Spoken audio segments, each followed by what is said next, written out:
Hello, welcome back to the Pusilowski Sports Hour. I know it's been a while. College gets busy, but today I want to bring you this video. I'm kind of doing it as a school project, so it's kind of not the greatest excuse to film this video, but I mean, we got a good topic. I think we can have a good conversation about it. And anyway, I guess we'll get into it. The question today is, why does the transfer portal need to be regulated by the NCAA? So let's go ahead and get into it. I have two specific reasons that I will bring up today, and then I will bring up two specific fixes for the transfer portal.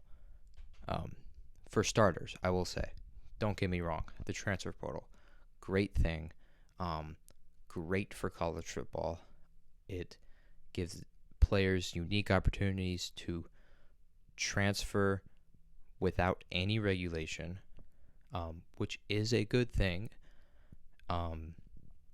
because in prior years before 2019, you had to get approved by the coach, and then you had to get approved by your university to transfer at all, and then you could talk to somebody about transferring anywhere. And then after that, you had to wait out an entire year of college football. You lose that entire year of NCAA eligibility, and you sit out that entire year, and then you can finally play for a position. You can't practice, you can't do anything with the team. You have to transfer in and take an academic year and basically train on your own. You can train with the players as long as it's not a sanctioned thing, or it's not ran by the team. There's no coaches kind of there, kind of thing. But you have to take an academic year.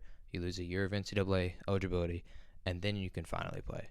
That happened with Joe Burrow when he transferred from Ohio State to LSU. Happened with Kyler Murray when he transferred from Texas A&M to Oklahoma.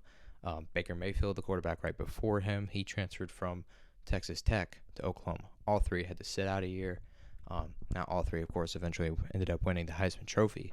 But the transfer portal does such a better thing for college football because it allows them to transfer and continue to play immediately.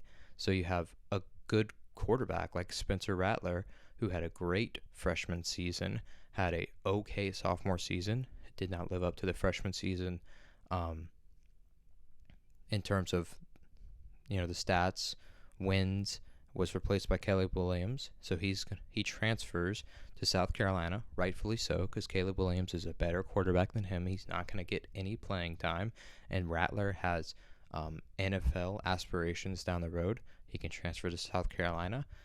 Then Caleb Williams sees an opportunity to win a national championship at USC with Lincoln Riley, and he transfers with Lincoln Riley to USC. So the portal, great thing for college football. Do not get me wrong there. I'm not saying that it is bad. I am saying, though, that there are two major problems with it, even in this very new era that is the transfer portal. We already can see two problems that are occurring. So I'll go ahead and get into the first one. And the first one is that the portal is too mainstream. And what I mean by that, it is too much of an option for players to enter the portal and use it as a solution to problems that aren't big enough that this is required as a solution. You see too many guys entering because, well, I'm just not getting enough playing time. I'm just not in the role that I thought I was going to be. I feel like there is a place where I can, take my talents to the next level in the NFL. A lot of that is just untrue because these are players that, well, if they stuck it out for another year, one senior leaves, you have a spot to roll in. They want to be good way too quickly. That's not how team sports are built. You have the guys that are super talented that can do it from the get-go, but for every other guy, you have to earn your spot. You have to earn your role. You play when you're a freshman, you probably don't play. You practice, you work hard, and eventually, sophomore year, junior year, you'll get that opportunity to start if you work hard, and coaches will reward you for working hard. The problem has become, though, that freshman or sophomore college football players don't see that they have, like, they look down the road and they don't think there is a road where they can be starting, which is just untrue, and they take themselves and they enter the portal, and they enter immediately because there's no regulation on how they can enter.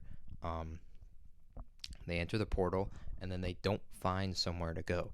And I bring that up because there was a stat released by ESPN just 2 days ago that says only 54% of FBS players who enter the portal in the 2020 and 2021 years have enrolled at a new school. 46% of those players are still in the portal, floating.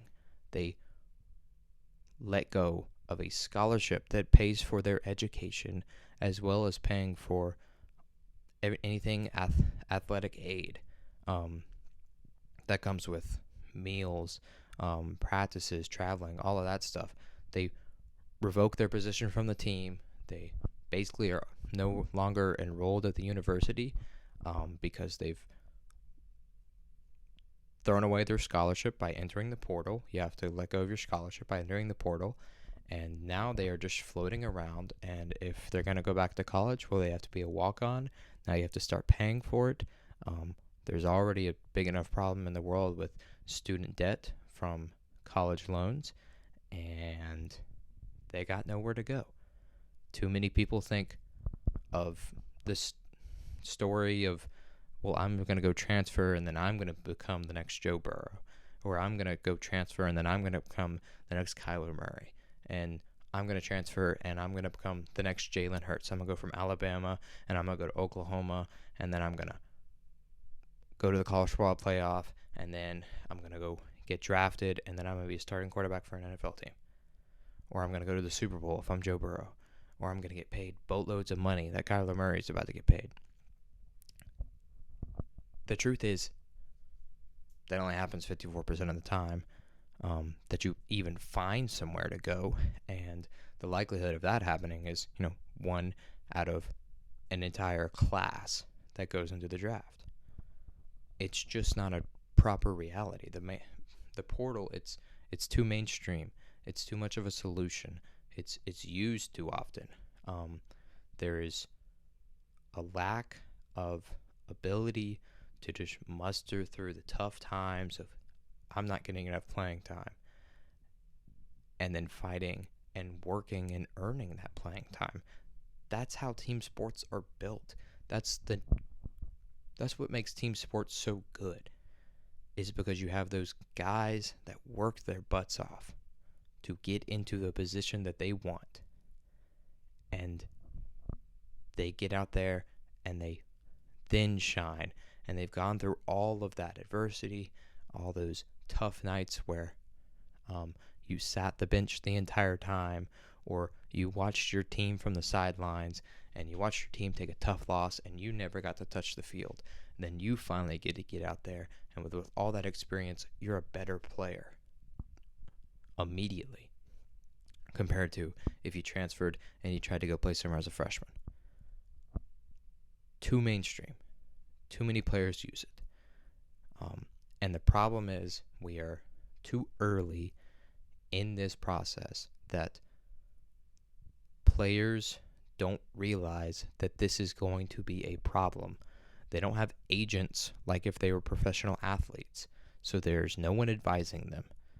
They are doing it on their own. They are doing it through parents that are telling them to do so, friends that are telling them to do so, the media, whatever, you name it. They're entering, and you have so many players that are just without a scholarship, so they can't go to school anymore. At the end of the day, yes, college football is amazing, but it's also a tremendous opportunity to get an education and to get a degree, something that matters. So that's one of the big problems with the portal right now. It's just too mainstream. And then I'll go to my second one. My second point. The portal is damaging high school athletics because it is taking scholarships from high school athletes. And I don't think enough people consider this when they think about the portal. Portal is all good, don't get me wrong. But you are seeing, especially with this previous season, teams that are just reloading through the portal rather than recruiting guys. Coaches are more likely to go to a guy that has experience playing college football, college practices, college schedule, college life. They've been playing. They just know college football compared to a high school guy who's only known high school. He was the top guy at his place. He doesn't know the adversity of being the little guy. He doesn't know the adversity of and the pressure that college football brings. So you have a coach, or you have coaches that are going to the portal and they're getting their guys from there so that they can reload the team. And that comes from this win now nature that college football has become. If a coach doesn't win within 3 years, doesn't have a better record, doesn't at least compete for a conference title, well, they're out. That you just see that in all the Power 5 schools. You get 2 to 3 years, and if you're not doing it, you're out. Ed Orgeron, national championship in 2019, bad year and a COVID year in 2020, bad year and a year of 2021, out immediately. 2 years after a national championship. It's a win now with the coaching carousel. Coaches are flying around, and you have to win immediately. There's no time to set up a recruiting base, which usually would take 4 years, and then slowly gain in those recruits and build a program that is built on something good, a good culture. There's no time for that. You have to win right now. You have to win right now. So the coaches are going to the portal, and they are taking athletes from the portal rather than recruiting. That's a problem because now you're seeing high school athletes not get recruited as much, so then they have to look to go Division II or to a non-Power 5 school. And that is not something that a high school athlete is going to want to do. A lot of these athletes play 2 sports or play 3 sports at their high school. And you'll see a lot of these high school athletes, I think, over time, if there isn't something done to the portal, they will slowly, besides the top guys in football, start going to the other sport. You'll see that Kyler Murray pick baseball over football. You'll see a lot of these players pick basketball over football because, well, basketball's less injury risk. You have a much higher likely of playing college basketball. You see now with the portal, you take your team, you win a conference title, or you win a conference championship, you make the dance, you make a little splash. You see Kevin O'Banner from Oral Roberts, the 15 seed that beat 2 seed Ohio State, transfer to Texas Tech to the Sweet 16. You'll see guys take advantage of that because the portal is so much less of a problem in college basketball. It's a bigger problem in college football because it's taken these scholarships away from high school athletes. A lot of them aren't even getting recruited. Coaches don't visit anymore. You see the coaches pick 10 guys off of the portal rather than picking half the guys from high school and maybe half the guys from the portal. So that is becoming a problem. Too many of the athletes are being taken from the portal, and it's taking away opportunities for high school athletes, which could be detrimental to the sport just because you'll see the athletes possibly choose basketball or baseball over football because less injury risk, more chance of playing at a Power 5 collegiate level, and guys prefer that over playing Division II football. So that's the second problem. And now I'll go into the fix. The fix for this. There's two ways to fix this, and I'll go ahead and bring up those two things. The first one, a possible solution would be regulating on what is required to transfer as a college football player. This has a little bit of a downside, just because what makes the portal so great is the lack of regulation required to enter the portal. Previously, when you had to get approved and then wait out approved by the coach and then wait a year, that was bad. The portal is good now because you don't have to do that. You can go play immediately. You don't even have to get approved by anybody in the university. You just enter the portal. You just make an Instagram post. I'm entering the portal. And then you're in the portal. Regulating on what is required to transfer could be a possible solution, by having interviews, discussions between an athlete while you're entering the portal, to possibly make them rethink why I'm even doing this. Is this even a solution? Show them the stat from 2 slides ago. 54% of FBS players have found a new school, 46 have not. You have a half and half chance of even finding a new place. It may change someone's mind, may get them to stay and fight and get their job or get that position later on at the same university. The second one, more likely, a better solution, and I think is a better solution altogether, and I think is what the NCAA has to do, is regulate the number of players a coach can take from the portal in any given year. So this is putting a number requirement or a percentage requirement on the amount of players they can pick. So they can only take 50% of their new scholarships and give them to a player from the portal. This could solve the problem altogether. A coach has 12 scholarships going into the next year. Only 6 can be taken from the portal, and the other 6 have to be taken from high school recruiting. If every coach has to go through it, it's not unfair to a certain coach who prefers the portal and has bad recruiting. It forces you to be good at both, which the portal is here to stay in college football, and it will be for the rest of the time. It's the new era of college football. It forces coaches to be good at 2 things now rather than just being good at recruiting in the past. You have to be good at convincing players from the portal to come play with you, and you have to be good at convincing high school athletes through recruiting to also come and play with you. 50% requirement or a 40%. You could even put a number requirement on. So say can't recruit more than 6 from the portal. I think the percentage requirement would be better, just because you put equal in each one, or you put a good percentage, and every single coach has the same amount. So you have 14 scholarships, it's 7 and 7.